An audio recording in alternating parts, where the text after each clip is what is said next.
बहन सेट कर रखी है क्या? क्या हुआ रिद्धि, तू अचानक इतनी जोर से क्यों चिल्लाई? कुछ नहीं। चलो ठीक है, मैं चलती हूँ। चलो मैं चलती हूँ। हाँ ठीक है, तू अपना टाइम से पहुंच, लेट हो गई तो दिक्कत होगी। और हाँ, पहुंच के मुझे कॉल जरूर करियो। ठीक है, मैं इन्फॉर्म कर दूंगी।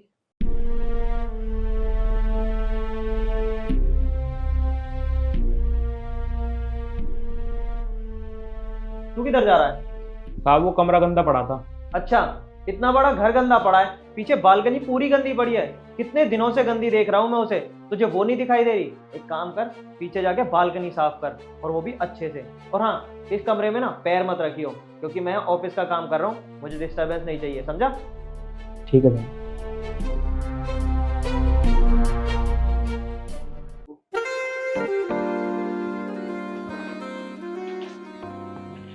क्या जीजू, हमेशा दीदी के पास ही रहोगे क्या? साले की फिक्र नहीं करते आप?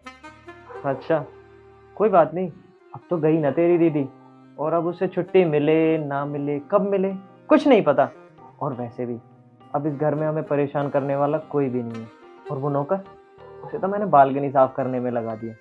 1-1.5 घंटा तो बड़े प्यार से ले लेगा वो। अब सिर्फ मैं और तू। तो फिर मौके का फायदा नहीं उठाओगे? वैसे एक बात कहूँ, अब ना आपके बिना मेरा दिल नहीं लगता। आप दीदी को डिवोर्स क्यों नहीं दे देते? डिवोर्स? हाँ, उसकी भी मैंने पूरी तैयारी कर ली है। इस बार जब तेरी दीदी वापस आएगी ना, तो उसे मैं घर में घुसते ही कागज पकड़ा दूंगा, और उससे साइन लेके उसे यहाँ से रफा दफा कर दूंगा। फिर सिर्फ मैं, तू और कोई नहीं। सच में? सुमित!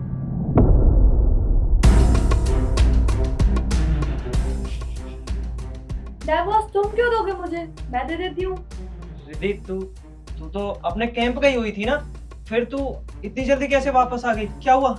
मेरी छोड़ो सुमित, पहले तुम बताओ तुम यहाँ कर क्या रहे हो? आप देखिए, आप दीदी जो समझ रहे हैं वैसा कुछ भी नहीं है। हम तो बस बात कर रहे थे नॉर्मली। शिखा, मैंने तुमसे तो पूछा ही नहीं, मैं तो सुमित से बात कर रही हूँ ना। तुम बताओ क्या कर रहे हो इसके कमरे में?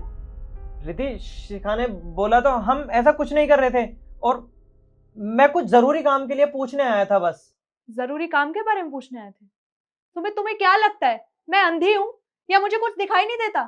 मैंने अपने आंखों से देखा है कि तुम दोनों यहाँ पे क्या कर रहे थे, और इससे पहले रामू ने मुझे पहले ही बता दिया कि तुम्हारे बीच चल क्या रहा है। रामू ने सब बता दिया है? रिद्धि, तू क्या बातें कर रही है? मेरी कुछ समझ में नहीं आ रहा। पर तू जैसा सोच रही है वैसा कुछ भी नहीं है, तुझे बहुत गलत फहमी हुई है। गलत फहमी? और मुझे कोई गलत फहमी नहीं हुई है।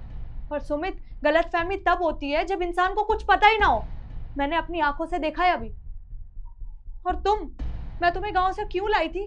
क्योंकि तुम्हारी यहाँ पे पढ़ाई लिखाई अच्छे से हो सके, तुम अच्छे कॉलेज में पढ़ सको। तुम ये सब कर रही हो? अरे अय्याशी करने का इतना शौक है तो घर के बाहर जाके कर सकती थी ना, अपने जीजा के साथ। नहीं दीदी, ऐसी बात नहीं है। वो क्या है ना, कॉलेज में सारी मेरी फ्रेंड्स बॉयफ्रेंड्स बनाती है और मुझे बहुत चिढ़ाती थी, तो मैंने सोचा कि चुप कर! कैसी बातें कर रही है? शर्म आ रही है बोलते हुए भी थोड़ी सी भी? अरे अपने जीजा को तुमने अपना बॉयफ्रेंड बना लिया था। तुम्हें तो मैं बाद में देखूंगी। सुमित, तुम्हारे कहने पे मैंने ये फौज ज्वाइन की थी, और मुझे अब सब समझ आ रहा है तुमने मुझे फौज ज्वाइन करने के लिए क्यों बोला था, ताकि मैं इस घर से जाऊं और तुम पीठ पीछे ये सब कर सको। तुमने एक बार भी मेरे बारे में नहीं सोचा। और सुमित, ये आर्मी ज्वाइन करने में मुझे कोई इंटरेस्ट नहीं था, सिर्फ तुम्हारे कहने पे मैंने आर्मी ज्वाइन की थी, और तुमने मेरा भरोसा ऐसे तोड़ा है, तुम अपनी ही साली के साथ। मुझे तो कहते हुए भी शर्म आ रही है। खैर छोड़ो, मैं तुम्हें क्या ही बोलूं। अपना सामान पैक करो और निकलो मेरे घर से।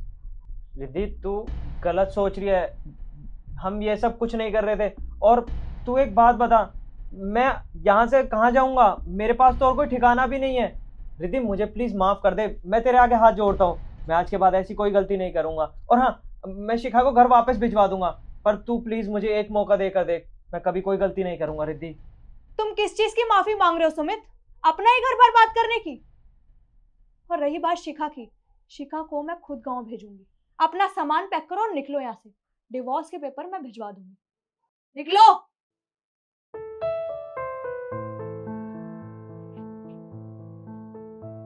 सामान पैक कर और गांव जाना तुझे। दीदी प्लीज मुझे एक चांस दे दो, मुझे पढ़ाई करनी है, मुझे गांव वापस नहीं जाना। शिखा, मैंने देख लिया तुझे कितनी पढ़ाई करनी है। इससे पहले मेरा हाथ ना उठे, अपना सामान पैक कर और निकल यहाँ से।